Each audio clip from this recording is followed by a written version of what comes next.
नमस्कार दोस्तों, स्वागत है आपका हमारे YouTube चैनल जीके ट्रैकर पे। देखिए फ्रेंड्स, आज की इस वीडियो में हम बात करेंगे जो हमारी एक सीरीज़ है Uttarakhand GK one liner series. इसमें आज हम 62वां भाग यहाँ पे कवर करेंगे।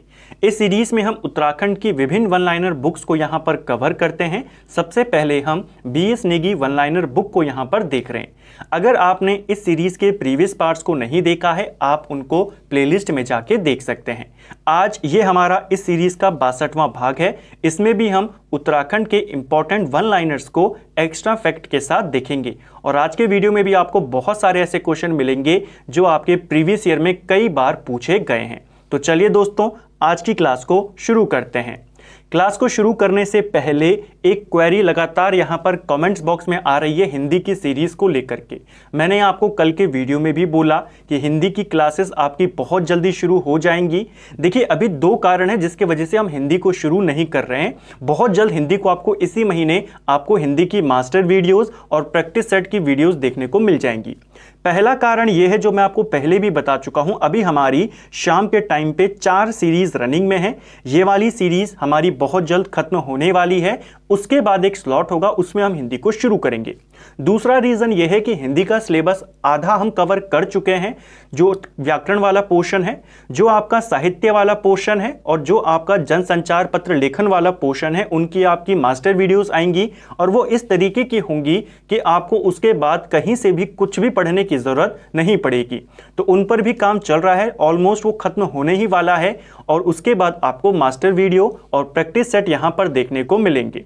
तो हिंदी की टेंशन आप बिल्कुल भी ना लें। बहुत जल्दी आपकी हिंदी की क्लासेस, एक बार जो हमारा रिमेनिंग व्याकरण वाला पोर्शन है उसको हम खत्म कर दें, फिर आपको रेगुलर बेसिस पर हिंदी की यहां पर प्रैक्टिस सेट देखने को मिलेंगे और यहां पर मास्टर वीडियो देखने को मिलेंगे। तो बिल्कुल भी आप यहां पर टेंशन ना लें, हिंदी की क्लासेस बहुत जल्द आपको देखने को मिलेंगी। जो बेहतर चीज़ें होती हैं, सबसे बेहतर, उनको थोड़ा सा समय लगता है और जब आपको वो सीरीज़ मिलेंगी, जब आप हिंदी के नोट्स को करेंगे तो हिंदी आपकी इस तरीके से कवर हो जाएगी, आपको रटने की ज़रूरत नहीं पड़ेगी, आपको वो समझ में आ जाएगी और आप एग्ज़ाम तक आपके वो बिल्कुल टू द पॉइंट पर रहेंगी। तो बहुत जल्द हिंदी को हम शुरू करने जा रहे हैं। तो चलिए दोस्तों, आज की क्लास को शुरू करते हैं।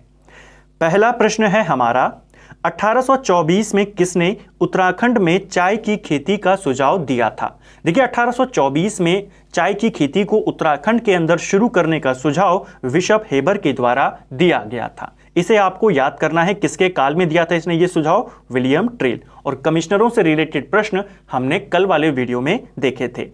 इसीलिए आपके ये वाली सीरीज अभी ज़्यादा आ रही है शाम के टाइम पे, BS नेगी वन लाइनर, क्योंकि अब इसमें आपके ज़्यादा पार्ट्स नहीं हैं। मुश्किल से इसमें 5 से 6 पार्ट्स आपके होंगे और ये खत्म हो जाएगी।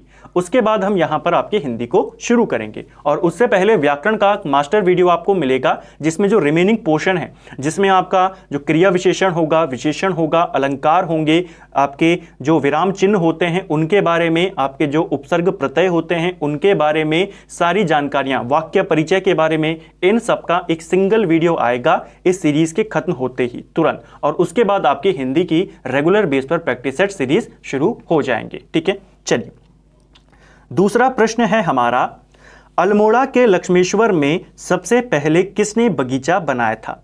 देखिए, अल्मोड़ा के लक्ष्मेश्वर में सबसे पहले बगीचा ये फॉकनर के द्वारा बनाया गया था। फॉकनर ने यहाँ पर चाय का बागान स्थापित किया और उसके बाद ये कुछ यहाँ से जो चाय की पत्तियाँ थी अपने साथ इंग्लैंड लेकर गया और वहाँ जाकर फिर इसने जो यहाँ की चाय थी उसकी तुलना जो विश्व प्रसिद्ध चाय है जो चाइना से आती है, उलांग चाय, इसके साथ करी थी। किसने करी थी? फॉकनर ने। ठीक है, नेक्स्ट है, टिहरी रियासत में चाय की खेती की शुरुआत कब की गई थी? तो टिहरी रियासत के अंदर चाय की खेती 1835 में करी गई थी। ठीक है, उत्तराखंड में भी सुझाव 1824 में बिशप हेबर ने दिया।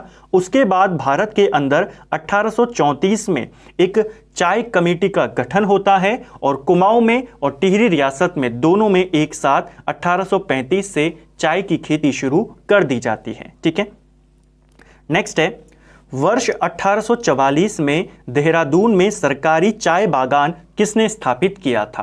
क्वेश्चन बन सकता है, देहरादून के अंदर सरकारी चाय बागान किसने लगाया? तो जेमिसन ने लगाया, 1844 में इसने स्थापित किया था। ठीक है, नेक्स्ट है, कैप्टन हडल्स्टन के द्वारा पौड़ी में चाय बागानों की स्थापना कब करी गई थी? तो कैप्टन हडल्स्टन, इसको लेकर प्रश्न पूछा जा चुका है। इसने पौड़ी में चाय बागान लगाए थे 1843 में। इसे आपको याद करना है, ठीक है। वर्ष 1850 में चीनी चाय विशेषज्ञ जो गढ़वाल आया था वो कौन था?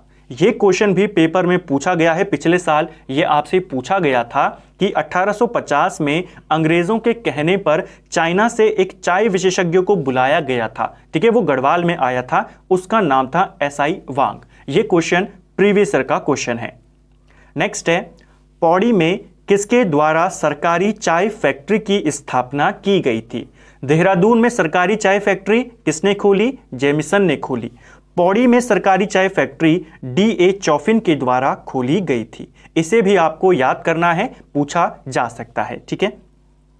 किस वर्ष नैनीताल में यूरोपियनों द्वारा 5 चाय के बागान लगाए गए थे? तो अंग्रेजों के द्वारा जो यूरोपीय लोग थे, इनके द्वारा आपके 5 चाय के बागान नैनीताल में लगाए गए। कब? ये लगाए गए 1928 में, ठीक है। कहां कहां पर और किस किस ने बागान लगाए, इनको लेकर क्वेश्चन बनते हैं। देखिए, सबसे पहले आता है भोवाली। भोवाली में 2 बागान लगाए गए। एक लगाया मिस्टर न्यूटन ने और एक लगाया मिस्टर मुलियन ने। तो न्यूटन और मुलियन, इन दोनों के बागान कहाँ हैं? भोवाली में, ठीक है। एक बागान भीमताल में लगाया गया। तो भीमताल में बागान किसने लगाया? मिस्टर जोन्स ने, ठीक है। पूछा जाता है जोन्स का बागान कहां पर है? भीमताल में है। एक बागान आपके रामगढ़ में लगाया गया, ठीक है। रामगढ़ में बागान किसने लगाया? कल के वीडियो में देखा था, डेरियाज ने लगाया, ठीक है। और एक आपका घोड़ा खाल में लगाया गया, किसके द्वारा? व्हीलर के द्वारा। तो ये 5 बागान आपको याद करने हैं, जिसमें से 2 भवाली और रामगढ़, घोड़ा खाल और भीमताल में एक एक बागान था, ठीक है। चलिए, नेक्स्ट है, कुमाऊं में बेलाडोना की खेती किसके द्वारा शुरू करी गई थी? तो कुमाऊं के अंदर बेलाडोना की खेती नॉर्मन गिल ने शुरू करी थी 1903 में। इसे भी आपको याद करना है, ठीक है। चलिए, नेक्स्ट है, भेषज विकास योजना बनाने में मुख्य भूमिका किसकी रही थी? देखिए, जो भेषज विकास योजना है ये आपके 1949 में आई थी और इसको लाने में या इसको बनाने में जो महत्वपूर्ण योगदान था वो प्रजापति जोशी का योगदान था, ठीक है। जो भेषज विकास योजना आई थी 1949 में, यह इसे जो ये उस समय का यूपी था, एक हर्बल स्टेट के रूप में इसको बनाने के लिए इस योजना को लाया गया था, ठीक है। हर्बल स्टेट के रूप में स्थापित करने के लिए इसी योजना के तहत, भेषज विकास योजना के तहत रानीखेत के अंदर जो कोऑपरेटिव ड्रग्स फैक्ट्री है वो स्थापित की जाती है 1953 में।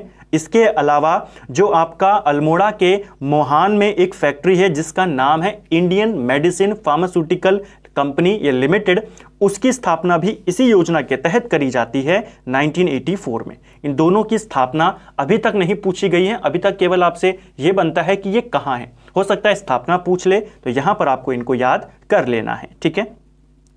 नेक्स्ट है, सहकारिता विभाग के अंतर्गत जिलेवार भेषज सहकारी संघ की स्थापना कब की गई थी? देखिए, सहकारिता विभाग के अंतर्गत जिलेवार भेषज सहकारी संघ, इनकी स्थापना 1980 में करी गई थी। जब शुरुआत में ये योजना आती है, भेषज योजना, विकास योजना, ये शुरुआत में केवल आपके जो अल्मोड़ा था और नैनीताल वहीं तक ये सीमित थी, वहीं पर ये योजना लागू थी। धीरे धीरे इसका विस्तार टिहरी में किया गया, पौड़ी में किया गया 1955 में। उसके बाद जिलेवार बनाने के लिए इसमें 1980 को यहाँ पर शुरू किया गया। इसे भी आपको याद करना है, ठीक है। नेक्स्ट है, किस वर्ष गोपेश्वर में जड़ी बूटी शोध एवं विकास संस्थान की स्थापना करी गई थी? जो आपका जड़ी बूटी शोध एवं विकास संस्थान है कहां पर है? आप बताएंगे चमोली के गोपेश्वर में है। और इसे स्थापित कब किया गया था? तो 1989 में इसे स्थापित किया गया था। कुमाऊं के तराई क्षेत्र में नहर प्रणाली किसने विकसित करी थी? देखिए, कुमाऊं में जो नहरों का जाल बिछाया गया है उसका मुख्य श्रेय जाता है उस समय जो कुमाऊं का कमिश्नर था, हेनरी रैमजे, ठीक है। लेकिन अगर आपसे अधिकारी का नाम पूछ ले, कमिश्नर तो वो है, लेकिन अगर अधिकारी का पूछ ले कि उसमें मेन योगदान किसका था, तो आप बताएंगे कैप्टन जोन्स का, ठीक है। कुमाऊं में तराई में नहर प्रणाली किसने विकसित करी थी? कैप्टन जोन्स ने 1861 में। किसके काल में करी, किसको श्रेय जाता है? तब आप बताएंगे हेनरी रैमजे को जाता है, उसी के काल में हुआ था। ठीक है। तराई के अंदर बंदोबस्त किसने किया था? तराई का बंदोबस्त तो ये 1831 में जो बोल्डरसन था, एक व्यक्ति था जिसका नाम था बोल्डरसन, उसके द्वारा तराई का बंदोबस्त किया गया था। ठीक है। हमने बात करी कि तराई में नहर प्रणाली कैप्टन जोन्स ने करी। क्वेश्चन बनता है काशीपुर के अंदर जो नहर प्रणाली थी या सिंचाई प्रणाली थी उसको किसने विकसित किया? तो काशीपुर में मैकडॉनल्ड के द्वारा इसे विकसित किया गया था। ठीक है। नेक्स्ट है, किस वर्ष तक कुमाऊं में न्याय का सर्वोच्च अधिकारी कमिश्नर होता था? तो कौन से वर्ष तक कुमाऊं में जो न्याय का सर्वोच्च अधिकारी होता था वो कुमाऊं का कमिश्नर होता था? 1894 तक। ठीक है। 1894 के बाद कुमाऊं के अंदर जो सेशन जज थे, ठीक है, ये सेशन कोर्ट्स थे, उनकी स्थापना कर दी जाती है और 1926 में जो पूरी कुमाऊं कमिश्नरी थी इसे इलाहाबाद हाई कोर्ट के अंतर्गत कर दिया जाता है। इसे भी आपको याद करना है। ठीक है। नेक्स्ट है, ब्रिटिश काल से अब तक गढ़वाल में कितने भूमि बंदोबस्त हुए हैं?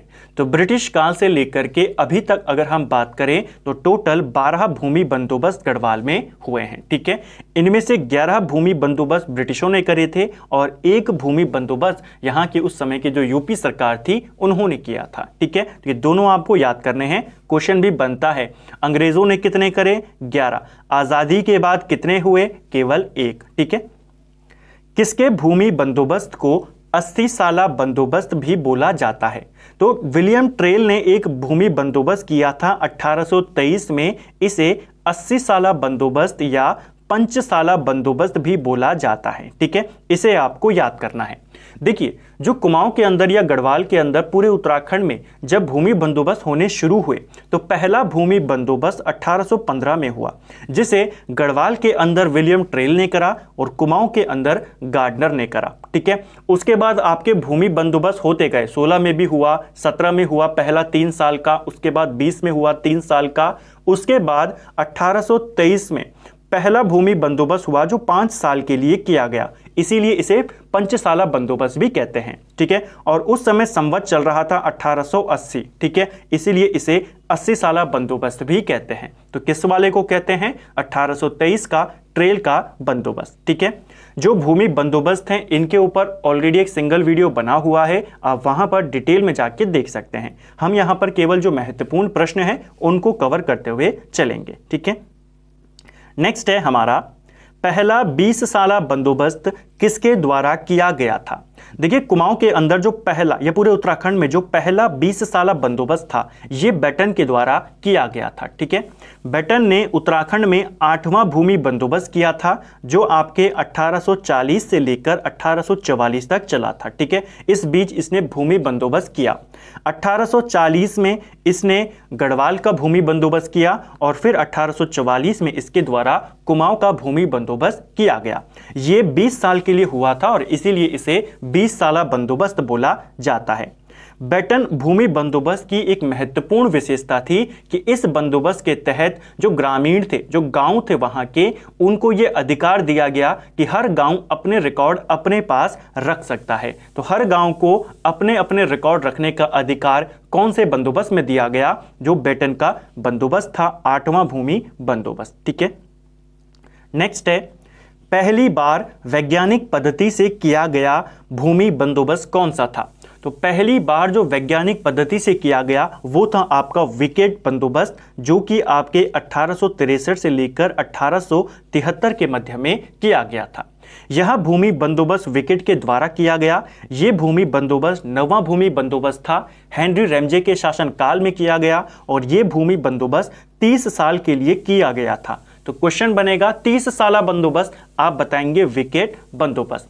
यह वैज्ञानिक पद्धति से किया गया पहला भूमि बंदोबस्त था।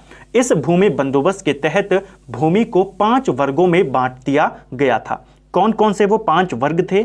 एक थी आपकी तलाऊ भूमि, इसके अलावा आपकी उपराऊ भूमि। ठीक है। इसके अलावा उपराऊ को 2 में बांटा था, उपराऊ अव्वल और उपराऊ दोयम।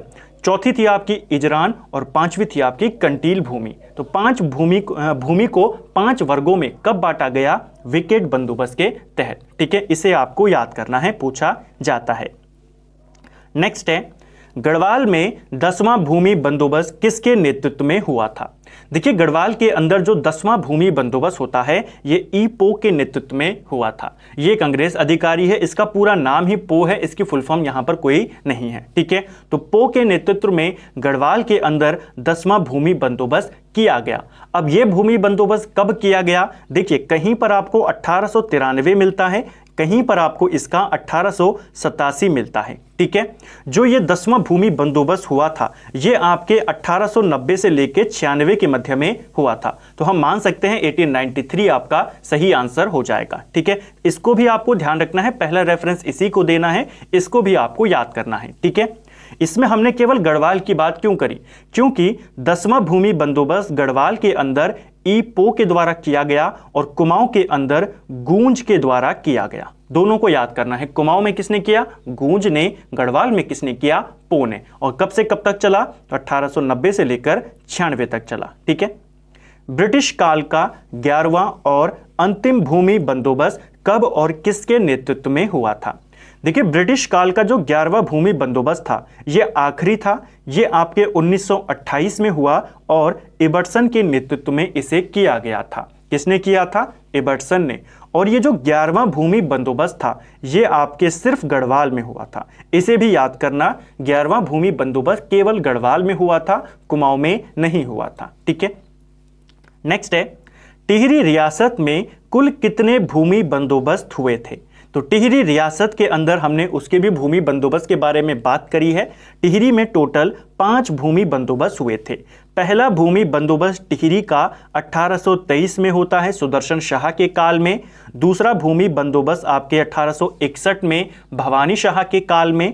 तीसरा 1873 में प्रताप शाह के काल में। चौथा 1903 में जो उस समय कीर्ति शाह थे उनके शासनकाल में। और पांचवा 1924 में नरेंद्र शाह के काल में। ठीक है, ये टिहरी के थे। आज़ादी के बाद केवल एक बार उत्तर प्रदेश सरकार के द्वारा भूमि बंदोबस्त किया गया, 1960 से 64 के मध्य में जो चला था। ठीक है, इसे भी आपको याद करना है। चीनी यात्री हुएनसांग ने काशीपुर के लिए किस शब्द का प्रयोग किया था? देखिए, चाइना का जो व्यक्ति था ये हुएनसांग, हर्षवर्धन के शासनकाल में ये भारत आया था और इसने काशीपुर के लिए गोविशान शब्द का इस्तेमाल किया है। ये क्वेश्चन बहुत बार हम कर चुके हैं और ये पेपर में भी बहुत बार पूछा गया है कि गोविशान का आधुनिक नाम क्या है, काशीपुर का प्राचीन नाम क्या है, उसे हुएनसांग ने क्या बोला, इस तरीके से। तो हुएनसांग ने इसे गोविशान बोला, जिसका अर्थ होता है गाय का सींग। ठीक है, किस वर्ष काशीपुर परगने को तराई में शामिल किया गया था? जो काशीपुर परगना है इसे तराई क्षेत्र में 1870 में शामिल कर दिया गया था। ठीक है, किस वर्ष तराई क्षेत्र में कुमाऊं भाबर खेतिहार न्यास निधि का गठन किया गया? यह क्वेश्चन भी प्रीवियस ईयर का क्वेश्चन है, हाल ही में आपसे पूछा गया था। जो कुमाऊं भाबर खेतिहार न्यास निधि है इसका गठन 1906 में किया गया था। ठीक है, तराई भाबर के पटवारी और कानूनगो की नियुक्ति संबंधी नियम कब निर्धारित किए गए थे? ये क्वेश्चन भी प्रीवियस ईयर का क्वेश्चन है। जैसे मैंने आपको शुरुआत में कहा था कि आज के वीडियो में आपको ढेर सारे प्रीवियस ईयर के क्वेश्चन देखने को मिलेंगे। ठीक है, जो तराई भाबर में पटवारी और कानूनगो की नियुक्ति संबंधी नियम थे ये 1897 में निर्धारित करे गए थे और ये पेपर में पूछा गया था। दो बातें याद करना, निर्धारित पूछेगा तो 1897, ये नियम लागू कब से हुए? 1906 1907 से। क्वेश्चन देखिए किस तरीके से आपसे बना सकता है एग्जामिनर, आपको पूछेगा बताइए तराई भाबर के पटवारी और कानूनगो की नियुक्ति संबंधी नियम कब से लागू हुए थे? तो अगर लागू पूछ लेगा तो ये गलत हो जाएगा। यहां पर निर्धारित हुए थे, लागू 1906-07 में हुए थे, तो इसको आपको याद करना है। ठीक है, तराई क्षेत्र में चराई का नियम एवं शुल्क का निर्धारण कब किया गया था? तो चराई संबंधी नियम जो तराई के क्षेत्र के लिए बने ये 1909 में बने थे। ठीक है, इसे भी आपको याद करना है। नेक्स्ट है, चंद काल में तराई क्षेत्र में कितने परगने थे? तो चंदों के काल में तराई को आप जानते हैं 9 लखिया परगना इसको बोला जाता था। 9 लाख की यहां से आमदनी होती थी। अकबर ने सबसे पहले इसे रुद्रचंद को दिया था। चंद काल में तराई क्षेत्र के अंदर टोटल 7 परगने होते थे। कौन कौन से परगने थे? एक परगना था सहजगीर, जिसका नाम क्या है वर्तमान में? जसपुर। ये पूछा जाता है, ठीक है। कोटा, ये काशीपुर को बोला जाता था। क्वेश्चन बन जाएगा आपसे डायरेक्टली, काशीपुर को चंद काल में क्या बोलते थे? तो कोटा बोलते थे, ठीक है। इसी प्रकार बाजपुर, जिसे हम पहले चंद काल में मुंडिया बोलते थे। क्वेश्चन बना है पेपर में कि मुंडिया का परगना किसको बोला जाता था? तो ये बाजपुर का पुराना नाम है, ठीक है, मुंडिया। इसके अलावा गदरपुर, इसे वर्तमान में भी गदरपुर बोलते हैं, चंद काल में भी। बुकसाड़ भी एक परगना था, जो आज का रुद्रपुर और किलपुरी क्षेत्र है वो इसमें शामिल थे, ठीक है। चिंकी भी एक परगना था चंद काल में, जो आज का सुबड़ना और बहेड़ी क्षेत्र है वो इसमें शामिल है। और बख्शी, ये भी एक परगना था चंद काल में, जिसको नानक मत्ता अब बोला जाता है। तो इन क्वेश्चंस को आपको याद करने हैं। पहला, 7 परगने कौन कौन से हैं मैंने यहां पर आपको दिखाए, और उसके साथ साथ इनके चंद काल के नाम और आधुनिक नाम, चंद काल के नाम, आधुनिक नाम, ये पेपर में पूछे जाते हैं, ठीक है। नेक्स्ट है, उत्तराखंड के तराई क्षेत्र में भूमि संबंधित सीलिंग कानून कब लागू किए गए थे? तो सीलिंग कानून, ये भी एक प्रीवियस ईयर का क्वेश्चन है। 1972 में इनको लागू किया गया था। कालू सिंह मेहरा को गुप्त संगठन चलाने के लिए किसने प्रेरित किया था? देखिए, कालू सिंह मेहरा ये उत्तराखंड के प्रथम स्वतंत्रता सेनानी हैं, और इनको आंदोलन चलाने के लिए यहाँ पर इन्होंने क्रांतिवीर नाम का गुप्त संगठन बनाया था। और इनको इसके लिए प्रेरित किसने किया था? वाजिद अली शाह ने, जो कि अवध का नवाब था, ठीक है। ये क्वेश्चन बनता है तो आपको याद करना है। नेक्स्ट है, राज्य के लगभग 1000 क्रांतिकारियों के द्वारा हल्द्वानी पर अधिकार कब कर लिया गया था? तो लगभग 1000 क्रांतिकारियों ने 1857 की क्रांति के दौरान 17 सितंबर 1857 को हल्द्वानी पर अधिकार कर लिया था। बहुत इंपॉर्टेंट क्वेश्चन है, आपसे पेपर में बन सकता है। इस समय कुमाऊं का कमिश्नर कौन है? तो इस वक्त कुमाऊं का कमिश्नर है हेनरी रैमजे। हेनरी रैमजे यहां पर क्रांतिकारियों का दमन करने के लिए, क्रांति को दबाने के लिए और दोबारा से हल्द्वानी पर कब्जा करने के लिए किसको भेजता है? मैक्सवेल को भेजता है। तो ये क्वेश्चन भी पेपर में बन सकता है, ठीक है। और अगले ही दिन यानी 18 सितंबर को वापस अंग्रेजों का अधिकार इस पर हो जाता है, ठीक है। नेक्स्ट है, अल्मोड़ा में डिबेटिंग क्लब की स्थापना कब की गई थी? तो डिबेटिंग क्लब आपके अल्मोड़ा में है और इसकी स्थापना 1870 में करी गई थी। इस डिबेटिंग क्लब का जो यानी कि आप कह सकते हैं कि जो योजना बनाई थी कि किस तरीके से इसका गठन किया जाएगा, तो गठन की पूरी योजना बुद्धि बल्लभ पंत के द्वारा बनाई गई थी, ठीक है। और इसका संरक्षक किसको नियुक्त किया गया था? जो ये अल्मोड़ा में डिबेटिंग क्लब था, इसका संरक्षक भीम सिंह को नियुक्त किया गया था। इनको भी आपको याद करना है, ठीक है। तो डिबेटिंग क्लब अल्मोड़ा में बना, 1870 में डिबेटिंग क्लब बना था। इसी डिबेटिंग क्लब के द्वारा अगले ही साल यानी 1871 से एक अखबार निकाला जाता है, जिसे हम अल्मोड़ा अखबार के नाम से जानते हैं। क्वेश्चन बनता है आपसे, अल्मोड़ा अखबार कब शुरू हुआ? 1871। कौन इसके पहले संपादक थे? बुद्धि बल्लभ पंत, जिन्होंने इसके गठन की योजना बनाई थी। तीसरा क्वेश्चन बनता है कि डिबेटिंग क्लब को अल्मोड़ा अखबार निकालने की सलाह किसने दी थी, या किसने इनको सुझाया था कि आपको अखबार निकालना चाहिए और अपने कामों को जनता को बताना चाहिए? यह सुझाव दिया था एक अंग्रेज था, जिसका नाम था विलियम मूर, ठीक है। विलियम मूर के द्वारा इनको यह सुझाव दिया गया था, ठीक है। नेक्स्ट है, वर्ष 1883 में किसके अध्यक्षता में अल्मोड़ा में इल्बर्ट बिल के समर्थन में एक सभा हुई थी? देखिए, इल्बर्ट बिल लॉर्ड रिपन के शासनकाल में यह बिल आता है, जिसके तहत यह प्रावधान किया गया था कि अगर कोई ब्रिटिश कैदी है तो उसके ऊपर जो सुनवाई होगी भारत का जज भी कर सकता है, इंडियन जज कर सकता है। जो अंग्रेजों को पसंद नहीं था, भारतीयों को पसंद था कि अब हम भी अंग्रेजों की सुनवाई कर सकते हैं। तो अंग्रेज इसका विरोध कर रहे थे, भारतीय इसका समर्थन कर रहे थे, और इसी के समर्थन में अल्मोड़ा में एक सभा आयोजित होती है बुद्धि बल्लभ पंत के नेतृत्व में 1883 में, ठीक है। देहरादून में राजनीतिक चेतना जागृत करने का प्रमुख श्रेय किसको दिया जाता है? तो देहरादून में राजनीतिक चेतना को जागृत करने का श्रेय आर्य समाज करना, यहां पर ठीक है, थोड़ा सा मिसटाइप हुआ है, आर्य समाज को दिया जाता है। आर्य समाज कब बना था? आप जानते हैं 1875 में दयानंद सरस्वती के द्वारा आर्य समाज की स्थापना करी गई थी। ठीक है, इस पूछा जाता है। और 1867 का जो हरिद्वार में कुंभ मेला हुआ था, यहां पर भी दयानंद सरस्वती आए थे और उन्होंने पाखंड खंडनी पताका यहां पर फहराई थी। इसे भी आपको याद करना है। ठीक है, वंदे मातरम का कुमाऊनी अनुवाद किसने किया था? यह क्वेश्चन भी प्रीवियस ईयर का है। वंदे मातरम का कुमाऊनी में अनुवाद हरिराम त्रिपाठी के द्वारा 1906 में किया गया था। ठीक है, धनीराम वर्मा द्वारा किस वर्ष कोटद्वार में गौरक्षणी सभा की स्थापना करी गई थी? देखिए, धनीराम वर्मा ने गौरक्षणी सभा की स्थापना कहां पर करी? कोटद्वार में करी। और कब करी? 1907 में करी थी। ठीक है, पूछा जाता है।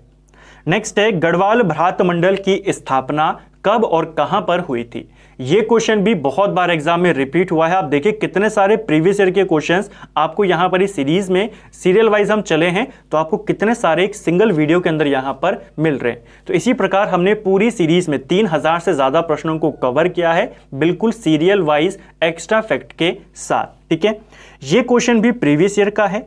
गढ़वाल भ्रात मंडल, अगर हम इसकी बात करते हैं तो यह आपके 1907 में बनाया गया था। कब बना था गढ़वाल भ्रात मंडल? 1907। और इसकी स्थापना लखनऊ में करी गई थी। ये इंपॉर्टेंट है क्योंकि उत्तराखंड के बाहर करी गई है। उस समय तो एक ही था, लेकिन अगर हम आज की बात करें तो राज्य के बाहर लखनऊ में इसकी स्थापना करी गई थी। किसने इसकी स्थापना करी थी पूछा जाता है तो मथुरा प्रसाद नैथानी के द्वारा गढ़वाल भ्रात मंडल स्थापित किया गया था 1907 में लखनऊ के अंदर। जो ये गढ़वाल भ्रात मंडल है, इसकी पहली बैठक ये 1908 में होती है, अगले साल होती है, लखनऊ में नहीं होती। पहली बैठक कोटद्वार में होती है और इसकी अध्यक्षता कुलानंद बर्थवाल के द्वारा की जाती है। अब देखिए 4 प्रश्न आपके बनते हैं। पहला, गढ़वाल भ्रात मंडल कब बनी? 7 में। कहां बनी? लखनऊ में। किसने बनाई? मथुरा प्रसाद नैथानी ने। इसकी पहली बैठक कहां हुई? कोटद्वार में। कब हुई? 1908 में। अध्यक्ष कौन था? कुलानंद बर्थवाल। ये सारे क्वेश्चन आपको याद करने हैं। 5 से 6 क्वेश्चन आपके इस प्रश्न से बन जाते हैं। नेक्स्ट है, अल्मोड़ा में कांग्रेस की स्थापना कब की गई थी? यह क्वेश्चन भी बहुत बार एग्जाम में रिपीट हुआ है कि अल्मोड़ा कांग्रेस, जिसे कुमाऊं कांग्रेस, ये सब बोला जाता है। तो इसकी स्थापना 1912 में हुई थी। ठीक है, नेक्स्ट है, अल्मोड़ा में शुद्ध साहित्य समिति की स्थापना किसने करी थी? यह भी एक प्रीवियस ईयर का क्वेश्चन है। अल्मोड़ा में शुद्ध साहित्य समिति, इसकी स्थापना 1913 में स्वामी सत्यदेव परिवारजक के द्वारा करी गई थी। ज्यादातर आपको सिर्फ स्वामी सत्यदेव देखने को मिलता है, इनका पूरा नाम भी आपको याद करना है। कब करी गई? 1913 में। किसने करी? स्वामी सत्यदेव ने। कहां करी? अल्मोड़ा में। ठीक है, नेक्स्ट है, वर्ष 1918 में देहरादून में होम रूल लीग की एक शाखा किसने स्थापित करी थी?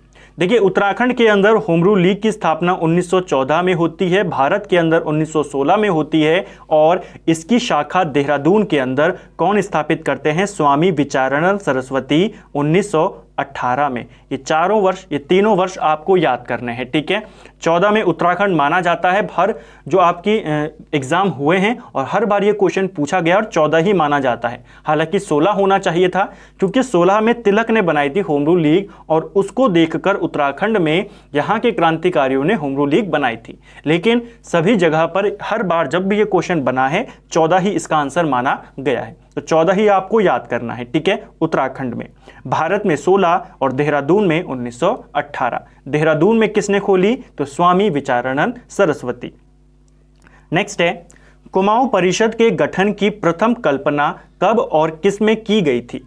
अब देखिए, कुमाऊं परिषद को लेकर के बहुत सारे क्वेश्चन आपके बनते हैं, तो यहां पर आपका पूरा टॉपिक पूरा यहां पर क्लियर हो जाएगा। कुमाऊं परिषद की पहली कल्पना ये करी गई थी अल्मोड़ा अखबार में, यानी पहली बार इसके रिलेटेड जो विचार आया था कि एक परिषद होनी चाहिए जो केवल यहाँ के जो क्षेत्रीय लोग हैं इनके समस्याओं के ऊपर बात करे, उनके लिए काम करे। ठीक है, तो कुमाऊं परिषद के गठन की पहली जो परिकल्पना थी वो अल्मोड़ा अखबार में 1908 में हुई थी। ठीक है, कुमाऊं परिषद का गठन कब किया गया? तो कुमाऊं परिषद का गठन 1916 में नैनीताल में इसका गठन कर दिया गया। ठीक है, आपको याद करना है कहां पर गठन हुआ? नैनीताल 1916। ठीक है, अब कुमाऊं परिषद के कुछ इंपॉर्टेंट अधिवेशन जिनको लेकर क्वेश्चन बनते हैं। अधिवेशन कब हुआ, कहां हुआ और किसकी अध्यक्षता में हुआ। पहला कुमाऊं परिषद का अधिवेशन 1917 में हुआ, अल्मोड़ा में हुआ, जयदत्त जोशी की अध्यक्षता में हुआ। दूसरा कुमाऊं परिषद का अधिवेशन 1918 में हुआ, हल्द्वानी में हुआ, तारादत्त गैरोला की अध्यक्षता में हुआ। ठीक है। जो तीसरा अधिवेशन था ये 1919 में हुआ, कोट द्वार में हुआ, बद्रीदत्त जोशी इसके अध्यक्ष थे। कोट द्वार वाला अधिवेशन थोड़ा सा इंपॉर्टेंट है। पहला गढ़वाल में हुआ एकमात्र अधिवेशन कुमाऊं परिषद का। दूसरा हिंदू मुस्लिम एकता के लिए जाना जाता है आपका कोट द्वार अधिवेशन। ठीक है, इसके अध्यक्ष बद्रीदत्त जोशी थे। चौथा अधिवेशन 1920 में हुआ काशीपुर में, जिसकी अध्यक्षता हरगोविंद पंत के द्वारा करी गई। और पांचवा अधिवेशन 1923 में हुआ टनकपुर में, जिसकी अध्यक्षता बद्रीदत्त पांडे के द्वारा करी गई। इसके अलावा छठा अधिवेशन आपके रानीखेत यानी अल्मोड़ा में हुआ 1926 में, जब कुमाऊं परिषद का विलय कांग्रेस में कर दिया गया। तो ये 6 आपको याद करने हैं, पूछे जाते हैं। कुमाऊं परिषद के किस अधिवेशन को हिंदू मुस्लिम एकता के रूप में जाना जाता है? कौन सा अधिवेशन है जो हिंदू मुस्लिम एकता के रूप में जाना जाता है? आपका तीसरा अधिवेशन जो आपके 1919 में कोट द्वार में हुआ था, बद्रीदत्त जोशी के नेतृत्व में या उनकी अध्यक्षता में। ठीक है। किस वर्ष कुमाऊं परिषद को कांग्रेस में विलय कर दिया गया? तो अभी हमने बात करी 1926 में छठा अधिवेशन होता है, बैरिस्टर मुकुंदीलाल इसके अध्यक्ष होते हैं रानीखेत में, और इसका विलय फिर कांग्रेस में कर दिया जाता है। नेक्स्ट है बद्रीदत्त पांडे तिलक जी से पहली बार कब मिले थे? देखिए, बद्रीदत्त पांडे के राजनीतिक गुरु माने जाते हैं आपके बाल गंगाधर तिलक। इनके साथ इनकी पहली मुलाकात 1905 में हुई थी। इसे आपको याद करना है, क्वेश्चन बन सकता है। ठीक है, बनारस में मिले थे ये। इनसे बद्रीदत्त पांडे तिलक जी से 4 बार मिले थे, और 4 बार मिलने के बाद बद्रीदत्त पांडे ने एक स्टेटमेंट दिया था कि अब मेरी 4 धाम की यात्रा पूरी हो चुकी है। कब कब मिले थे? पहली बार 1905 में बनारस में मिले, दूसरी बार 1916 में लखनऊ में मिले, तीसरी बार 1917 में कलकत्ता में मिले, और चौथी बार 1919 में अमृतसर में मिले। तो 4 मुलाकातें आपको याद करनी हैं। चौथी मुलाकात के बाद उन्होंने कहा था कि अब मेरे 4 धाम की यात्रा पूरी यहां पर हो गई है। ठीक है। नेक्स्ट है गोविंद बल्लभ पंत द्वारा काशीपुर में खद्दर आश्रम की स्थापना कब करी गई थी? 2 क्वेश्चन फिर से बन जाएंगे। काशीपुर में खद्दर आश्रम स्थापना किसने करी? गोविंद बल्लभ पंत। और कब करी? 1918। ठीक है। काशीपुर में ही गोविंद बल्लभ पंत ने ही प्रेम सभा की स्थापना भी करी थी 1914 में। ठीक है। कुमाऊं परिषद के प्रयासों से नायक सुधार समिति की स्थापना कब की गई थी? देखिए, नायक सुधार समिति इसकी स्थापना 1919 में कुमाऊं परिषद के प्रयासों से होती है। ठीक है।